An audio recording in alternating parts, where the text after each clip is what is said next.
Muito bom dia a todos. Hoje, segunda-feira, dia 28 de outubro de 2024, e dando início à nossa reunião semanal aqui pelo cenário local. Por aqui, Bovespa acabou recuando na semana 0,46%, fechando aos 129.893 pontos. As falas do presidente do Banco Central, Roberto Campos Neto, e do ministro da Fazenda, Fernando Haddad, sobre a política fiscal e o comprometimento com a meta com a meta de inflação, né, levaram aí uma descompressão de riscos com forte fechamento da curva aí durante a semana. Acredito que o Matheus vai falar um pouquinho mais à frente sobre. E a gente vê aí o índice Small Caps caindo 0,60 na semana, fechando abaixo dos 2.000 pontos. Aqui na nossa B3, os principais destaques foram as ações da Uzi Minas, o ticker UZIM5, que após a divulgação do resultado ali do terceiro trimestre, que veio acima das expectativas, o papel teve aí uma performance bem forte na semana, com valorização superior a 8%. E na ponta negativa, a gente viu aí as ações da Azul, que recuaram mais de 9% depois de um downgrade, do seu preço-alvo. Tá? A gente viu aqui as nossas estratégias, BTG 10 Sim, BTG Dividendos e BTG Small Caps tendo um mês um pouquinho difícil, com rentabilidades negativas, mas a gente vê no ano aqui as carteiras tendo um resultado, tirando aqui um pouco a 10 Sim, que sofreu um pouquinho mais, bem dentro das expectativas. Tá? No cenário internacional, o destaque para a temporada de resultados do terceiro trimestre de 2024. A semana acabou sendo bastante movimentada ali para as companhias americanas, com 183 empresas do S&P tendo reportado resultado até agora. Isso equivale aí mais ou menos a 33, 37%, do balanço geral, com 76% dessas empresas, dessas 186 empresas, superando as estimativas de lucro. Porém, a gente vê aí o mercado ajustando os números para o quarto TRI, vindo um pouquinho mais abaixo devido ao guidance, mas o foco aqui segue voltado para as eleições americanas, que acontece agora no dia 5 de novembro, e as pesquisas acabam mostrando uma vantagem para o ex-presidente Donald Trump, que vem tendo sua melhor performance há 10 dias do pleito, dentro das suas 3 participações em busca aí pela Casa Branca.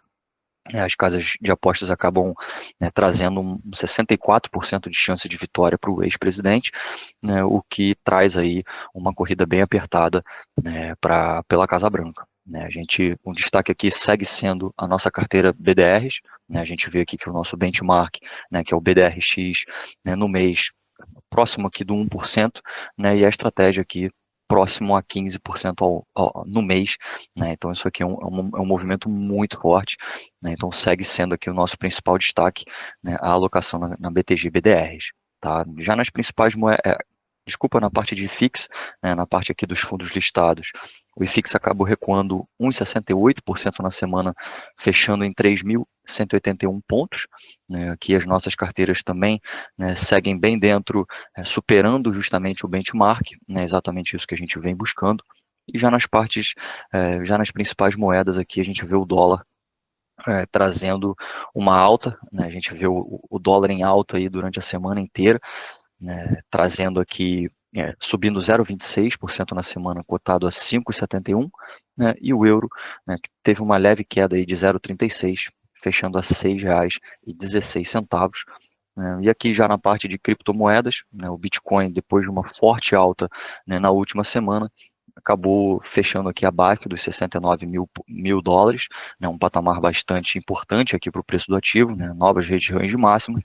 E a gente viu o Ethereum num movimento contrário, o que o Bitcoin subiu na semana passada, a gente viu o Ethereum entregando nessa semana, continuando o movimento de baixa, recuando aí mais de 9% na semana, fechando abaixo dos 2.500 dólares. Tá? Então agora eu chamo o Matheus para falar aqui um pouquinho de juros para a gente. Bom dia, Matheus.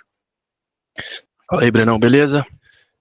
Bom, essa semana aí a gente teve uma leve queda, né, na última semana aí nos DI futuros, apesar de que a gente passou, na verdade a gente tem uma queda mais abrupta assim na quinta-feira, na verdade, né, que foi o que resultou essa semana aí, a gente tem uma queda maior. Nos outros dias aí a gente teve dias de alta no DI futuro, mas acabou a gente fechando aí para uma semana mais tranquila, né, a gente teve uma semana relativamente esvaziada, né, a gente teve alguns dados de inflação Brasil e tudo mais. Então não teve tantos dados econômicos assim, e a agenda fiscal também ficou um pouco mais esvaziada, né? Mas continuam os temores aí da questão fiscal, né? E para exemplificar isso, como eu venho trazendo aqui nas últimas semanas, via Ambima, né, a taxa da NTNB 2035 está batendo 6,75, tá? IPCA mais 6,75. Em determinados vértices, por exemplo, 28 está batendo IPCA mais 6,83, tá? Então, por mais que a gente tenha tido essa semana de baixa aí, infelizmente está longe aí de solucionar a questão dos juros brasileiros, né? Se algum dia, se é que a gente vai solucionar, mas continuamos aí em momentos de altas aí da NTNB, tá? E como destaque para essa semana, não sei se todo mundo ficou sabendo, mas na madrugada de sábado a gente teve aí alguns ataques por parte de Israel contra o Irã, né? Acertaram alguns alvos aí de defesa aérea. E eu só vou fazer um destaque aqui em relação ao preço do petróleo, né? Porque quando envolve o Oriente Médio, a gente sempre fica muito aflito em relação ao preço do petróleo. A gente está tendo uma queda nesse exato momento no preço do petróleo, no Brent e tudo mais, justamente porque o ataque de Israel ele foi menor do que a gente estava esperando, né? A resposta de Israel ao Irã foi menor do que a gente estava esperando. Isso se deve muito em relação às eleições americanas, né? A Casa Branca ela sinalizou que Israel iria fazer um ataque, só queria ser um ataque, digamos, mais tímido, justamente para esperar essa questão das eleições americanas finalizar, né? Posteriormente às eleições americanas, a gente tem alguns analistas que já falam em relação a um ataque mais amplo, né, e até uma resposta do Irã mais agressiva, tá, né? E aí possivelmente a gente pode ter algum impacto no preço do petróleo, e isso é relevante para nós justamente porque acaba impactando diretamente na inflação, né? Então, só ficar de olho essa semana aí como é que vão ser as respostas do Irã, essas questões geopolíticas e tudo mais, mas ataques mais fortes aí, creio que a gente não vai ter, que era justamente o temor que a gente tinha para o aumento do preço do petróleo, beleza?